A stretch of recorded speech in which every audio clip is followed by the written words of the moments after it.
Olá a todos, bem-vindos ao canal Mais Foco. Esta semana vou falar aqui sobre as taxas de juro, a Euribor, que já se viu que entrou em terreno positivo, a Euribor de 6 meses, que é mais utilizada em Portugal. Vou falar também um bocado sobre imobiliário e se calhar dar aqui a minha opinião, o que é que vai acontecer nos próximos meses ou se não até no próximo ano, que se calhar tentar mostrar aqui às pessoas que os preços não estão ou nem vão baixar nos próximos tempos e se calhar mostrar aqui alguns artigos que podem ser interessantes para comprovar esta teoria.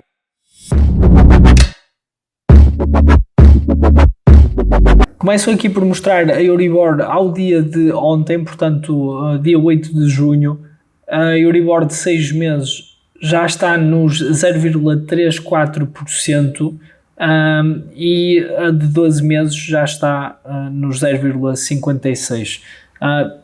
Para ambas o mínimo foi cerca de menos 0,50 e pico, então podemos ver que quase 1% que já subiu na de 12 meses e mais de 0,5% que subiu. Isto foi na semana foi esta semana que basicamente a de 6 meses passou para terreno positivo. Isto já era algo que a maior parte das pessoas deviam estar à espera, já tem sido comunicado aos mercados de certa forma que isto ia acontecer e as famílias com certeza muitas já se começaram a preparar com alguns meses de antecedência.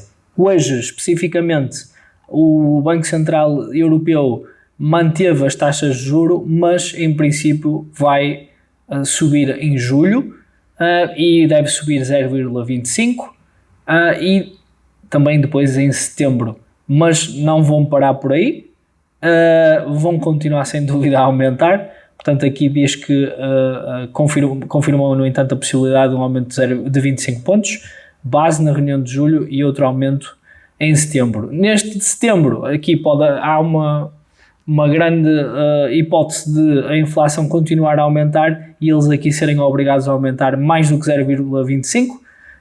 Vamos lá ver, porque isso teria alguns problemas, mas era expectável que até ao final do ano, início do próximo, esta taxa esteja à volta de 1%.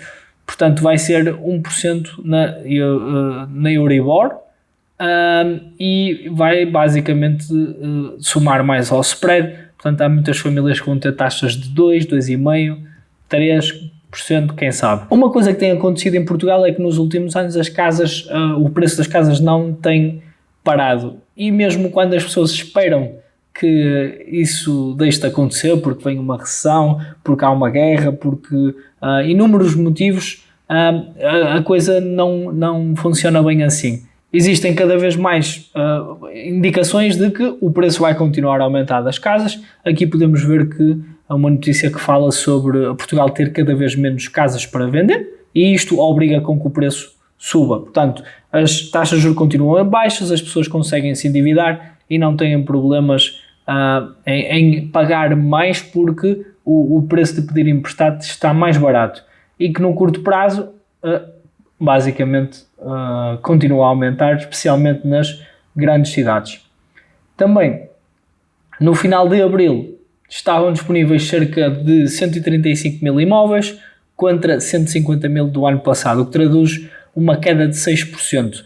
E isto aqui reflete que não há casas suficientes para a procura que existe e que faz com que os preços continuem a aumentar. Mais algumas notícias que para uns é positivo, para outros é negativo. Ou seja, quem quer comprar a casa é negativo, especialmente se vivem em Portugal com salários portugueses e em grandes cidades, Lisboa ou Porto, mas aqui fala-se de que nada trava o imobiliário em Portugal, cresce em todas as frentes e depois também fala aqui que nos primeiros 3 meses do ano há um licenciamento de construção novas, aumentou em 8%, que é algo positivo, porque vai haver mais construção.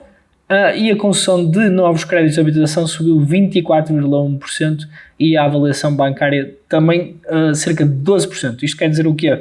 Que as casas estão mais caras, os empréstimos são mais caros, logo sobem, e como isto tudo está a acontecer, ao mesmo tempo as avaliações bancárias também estão a aumentar. Isto também, a inflação ajuda para isto tudo, não tenho qualquer dúvidas. Outra notícia aqui fala de que o preço de venda das casas aumentou 13,5% em Lisboa e 13,9% no Porto para o primeiro trimestre. Volto a dizer, pessoas que se calhar pensavam que este era o ano que os preços iam baixar, isto mesmo com uma guerra a acontecer, o facto é que os preços não abrandam. Outra coisa que eu já tinha falado há uns meses é a construção. Portanto, já no último ano e meio, se não estou em erro, desde que a pandemia começou, as cadeias de abastecimento foram severamente afetadas e isto fez com que transportar materiais de um lado para o outro fosse muito mais caro por causa dos contentores e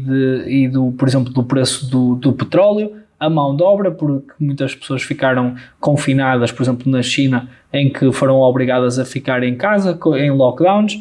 Isto faz com que depois, quando essas matérias-primas venham para este lado do mundo, já estejam a um preço muito mais alto. E o que é que isto resulta? Resulta que construir uma casa fica muito mais cara e só em abril o aumento foi de 14,3%. Isto faz com que seja praticamente impossível os preços, principalmente de nova construção, baixar. Também tinha visto aqui um artigo interessante que é o sonho americano agora passa por comprar casa em Portugal e diz que investidores norte-americanos estão de olho no país e a pandemia reforçou o interesse no imobiliário nacional. Também aqui um dado interessante é que os norte-americanos passam a liderar o ranking de investimento captado por via de vistos gold no país, ultrapassando chineses e brasileiros.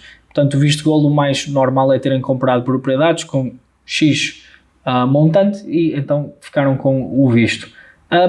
Eu tenho visto, acho que já há alguns meses, muitos vídeos de pessoas que se querem tornar financeiramente independentes ou já estão nessa fase da sua vida e que mudaram-se para Portugal. Há alguns exemplos, há algumas famílias que fizeram isso e que depois estão a partilhar histórias em cadeias de notícias bastante famosas nos Estados Unidos. E uma das coisas que achei bastante interessante é que o número de americanos a viver no país nos últimos anos quadriplicou. Isto quer dizer que o quê? A parte das pessoas que influenciam outras e que mostram o seu estilo de vida em Portugal e dizem do género, olha, eu juntei 2 milhões de dólares nos Estados Unidos e agora mudei a minha família toda para Portugal, faz com que outros também apreciem e acham que se calhar isso pode ser uma solução para eles, porque os custos na América também continuam a aumentar, há diferentes problemas sociais, há diferentes problemas também de racismo, etc. E uma pessoa quando está a juntar nos Estados Unidos, depois vem viver para Portugal, é basicamente uma pessoa rica. E estas pessoas, como vão para Lisboa ou Porto, podem facilmente comprar uma casa e só vai continuar a inflacionar os preços. Não há muito a fazer sobre isso. Ficando aqui noutra notícia, no crédito de habitação, se a Euribor atingir os 2%, as famílias vão pagar mais 200 euros todos os meses. E eu achei este valor bastante alto, mas fui tentar perceber em que é que eles se basearam. E neste caso, no caso de um financiamento de 200 mil euros, se a Euribor atingir 1%, estamos a falar de mais de 110 euros por mês. Se atingir os 2%, estamos a falar em mais de 200 euros todos os meses. Para ter uma ideia, uma prestação de 630 euros passa para 840. Isto em qualquer orçamento de qualquer família tem um impacto enorme. Porquê? Porque de um lado é a prestação da casa, que continua a aumentar, e por outro temos uma inflação a 6-7% que está a ver-se em todos os produtos, está a ver-se quando vamos para o trabalho, quando vamos abastecer, quando vamos comprar qualquer produto que seja. Quer dizer, em alguns produtos o que eles fizeram foi colocar as embalagens mais pequenas com o mesmo preço, mas se calhar as pessoas vão ter que ir mais frequentemente ao supermercado fazer compras. Ou seja, não, para um português neste momento não há qualquer hipótese. É, de um lado, a prestação da casa, do outro, é a inflação.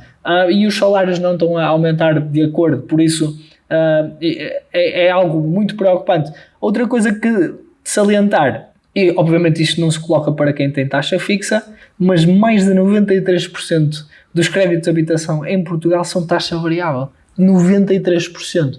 Eu percebo que nem toda a gente tem a mesma visão, mas quando estamos a ter, durante 7 anos, taxas de juro em terreno negativo, eu acho surpreendente as pessoas não optarem por esta solução. Porque eu já vou mostrar aqui também uma notícia a seguir, mas é que há mesmo muitas famílias que não têm margem para um aumento de 100 ou 200 euros na prestação e ao mesmo tempo a inflação. Não têm, simplesmente.